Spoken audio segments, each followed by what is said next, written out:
ఆ మధ్యన ఏదో సినిమా హీరోకి సంబంధించిన దాంట్లో ఈ పొట్టేళ్ళని నరికి, మేకల్ని నరికి బ్లడ్ ఇసిరారు. దాదాపు 4, 5 సినిమాలకి అట్లాంటివి జరిగినాయి.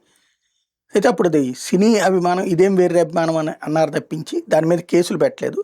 ఇప్పుడు ఈ జగన్ మీద పిచ్చ అభిమానం మొన్న ఒకటి పొట్టేళ్ళని అదే మేకలు నరికినటువంటి దాని మీద కేసు నమోదవడం ఒక ఎత్తు అయితే, తాజాగా జగన్ పుట్టినరోజు నాడు పొట్టేళ్ళ తల నరికి విందారగించారంటూ ఎమ్మెల్యే ఆదేశాలను అనుసరించే అంటే వైఎస్ఆర్సీపీ కార్యకర్తను కొట్టి రోడ్డు మీద తిప్పారట. ఇది తాజాగా సంచలనం సృష్టిస్తున్నటువంటి విజువల్. అంటే ఇక ఇట్లా చేస్తారు అన్నటువంటి సంకేతాన్ని ఇకపైన ఈ నరికేటటువంటి కార్యక్రమాలకు సంబంధించి ఈ విధమైనటువంటి నిర్ణయాలు తీసుకుంటున్నారనమాట. మామూలుగా క్రిమినల్స్ని చేయడంలో తప్పులేదు.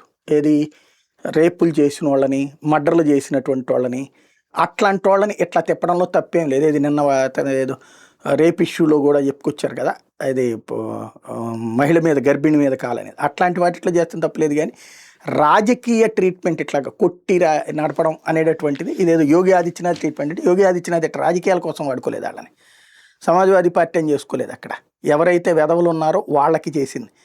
ఇట్లాగ తీసుకెళ్తే అది రివర్స్ అవుతుందేమో ఆలోచించుకుంటే బెటర్.